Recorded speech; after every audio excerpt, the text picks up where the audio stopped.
यहाँ पे आपका लिखा है ट्रांजेक्शन रिमार्क, हमारे पास किससे पैसा हमारे पास रिसीव हो रहा है और किसको हम पेमेंट कर रहे हैं। तो यहाँ पे उसकी आ रही है ट्रांजेक्शन रिमार्क्स में डिटेल, तो किसको पेमेंट हो रहा है, किससे पैसा रिसिप्ट हो रहा है।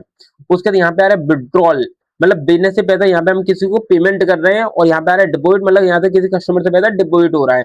तो यहाँ पे जब भी आपको विड्रॉल दिखाई दे तो ये एंट्री होगी पेमेंट वाउचर में, और यहाँ पे लगा है डिपॉजिट तो ये एंट्री होगी हमारी क्रेडिट वाउचर में। उसका जो बचा होगा बैलेंस, जैसे कि हमने मान लो अपने बैंक में 50,000 रुपए जमा किया, हमने किसी को पेमेंट कर दिया 30,000 रुपए, तो हमारे पास बैलेंस कितना बचना चाहिए, 20,000 रुपए। तो इसी तरीके से यहाँ पे पूरा हमारा स्टेटमेंट शो हो रहा है।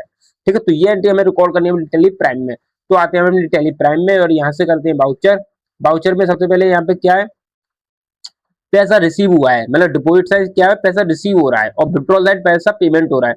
तो हमारे बिजनेस में पैसा कितना आया है, मतलब किस पार्टी से पैसा आया है, तो प्रोजाल बेंगल स्टोर से पैसा आया है, कितना है 99,980। तो इसकी एंट्री हमें रिकॉर्ड करनी है। तो पैसा आया है कहाँ आया है, तो बैंक अकाउंट में आया हुआ है, आईसीआईसी बैंक अकाउंट में।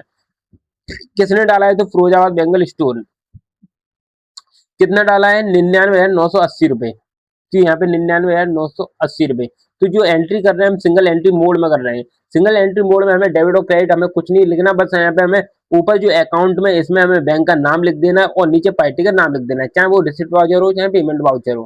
तो इस तरीके से हम कंट्रोल के साथ ए को प्रेस करेंगे तो यहाँ पे इसका जो बैलेंस आ रहा होगा कितना आ रहा होगा, 99,980 रुपए। तो हमें बैलेंस देखने के लिए हम क्या करेंगे, बैक आएंगे, बैक आएंगे, बैक आएंगे, बैक आएंगे, और यहाँ से कीबोर्ड से प्रेस करेंगे DAL।